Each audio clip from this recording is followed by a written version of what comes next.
তো বন্ধুরা, প্রতিদিনের মতো আবারও চলে এসেছি নতুন একটা রেসিপি নিয়ে।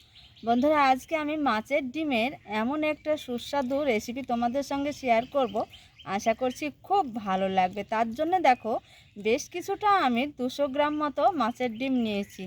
এই মাছের ডিমটা ধুয়ে আমি পরিষ্কার করে রান্নাঘরে চলে এসেছি বন্ধুরা। তো এই ডিমটাকে আমি খুব সুন্দর করে চটকে চটকে আগে হাত দিয়ে আমি মেখে নিব বন্ধুরা। দেখো, আমি একদম খুব ভালোভাবে গালিয়ে নিয়েছি। এবার এইখানে আমি 2টো ডিম দিব। চটকানো মাছের ডিমে 2টো ডিম। এইখানে দিয়ে দেবো একটু ধনের গুঁড়ো, কাঁচা জিরের গুঁড়ো বন্ধুরা, যে দিয়ে দেবো বেশ কিছুটা ঝালের জন্য লঙ্কা গুঁড়ো, আর দেব স্বাদ বুঝে লবণ, মতো হলুদ গুঁড়ো। আবারও এই ডিম খুব সুন্দর করে সমস্ত উপকরণ দিয়ে এইভাবে চটকে মেখে নিতে হবে। এইবার দেখো, মেখে নেওয়া একদম রেডি হয়েছে। রান্নার কাছে চলে যাব বন্ধুরা। কড়াই কিছুটা আমি জিরে দিয়ে দিব, সুন্দর করে ভেজে নিব। সুন্দর করে ভেজে নিয়েছি, দারুণ একটা জিরে ভাজা সেন্ট আছে বন্ধুরা। সেন্ট চলে এসেছে। এবার আমি নামিয়ে ঠান্ডা করে নেব। কড়াই বেশ কিছুটা সরিষার তেল দিয়ে দিব। ধোয়া উঠছে। ফাটানো ডিমটা আমি যে চটকে মেখে রেখেছি, সেই ডিমটা বেশ কিছুটা এইখানে তেলে দিয়ে দিব। ডিমটা এইভাবে দিয়ে দিয়েছি। এবার উল্টিয়ে দিব আমি।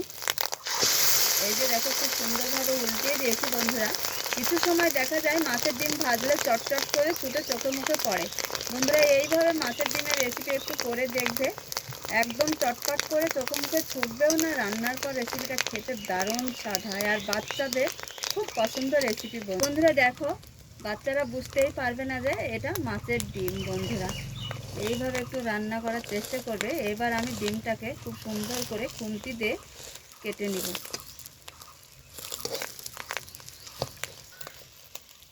তো দেখো বন্ধুরা, কড়ার মাঝে রেখে আমি খুন্তি দিয়ে ছোট ছোট করে দেখো পিস পিস করে সাইজ মতো কেটে নিয়েছি। তোমরা তোমাদের পছন্দ অনুযায়ী তোমরাও এইভাবে কেটে নিতে পারো।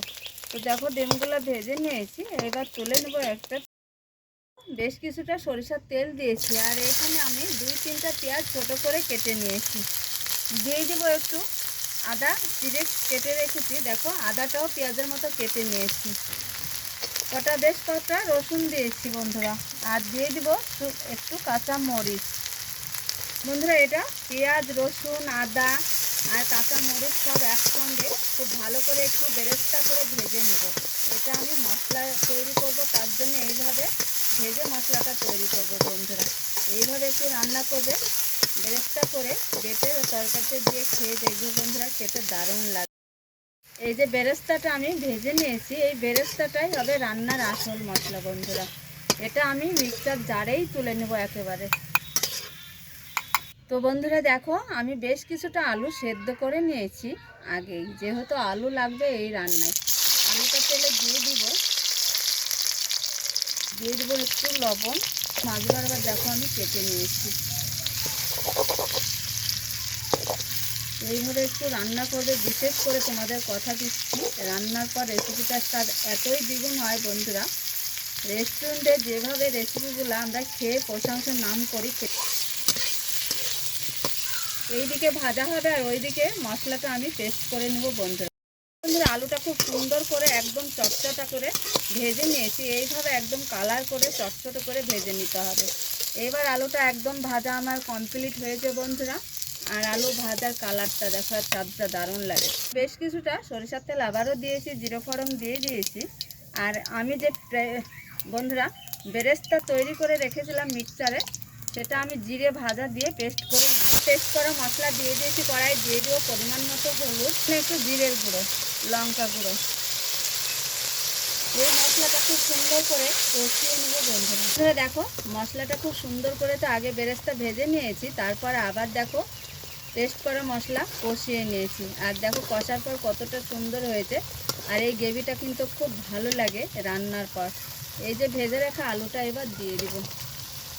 শুধু দেখো মাত্র, রান্নাটা এত সুন্দর লোভনীয় হয় বন্ধুরা। এই অবধি যারা ভিডিও দেখছো, অবশ্যই লাইক একটা করে আমাদের সাথেই থাকো।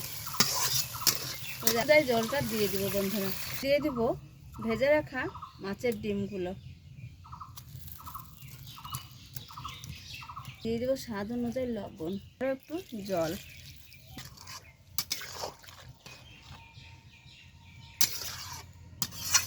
ঢাকা দিয়ে রান্না করে নিয়েছি, তার মাঝে আমি নেড়ে চেড়ে দিয়েছি বন্ধুরা। এইখানে দিয়ে দিলাম ভাজা জিরে গুঁড়ো বন্ধুরা। আর দেখো কতটা লোভনীয় হয়েছে, ভাত রুটি পরোটা সব কিছুর সঙ্গে কিন্তু সবাই চেয়ে চেয়ে খেয়ে নেবে। পরিবেশন করে তোমাদের দেখাচ্ছি বন্ধু।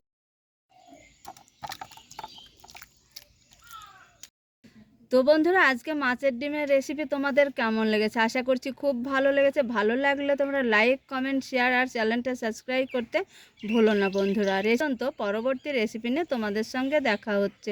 যেখানেই থাকো ভালো থাকো সুস্থ থাকো। তোমাদের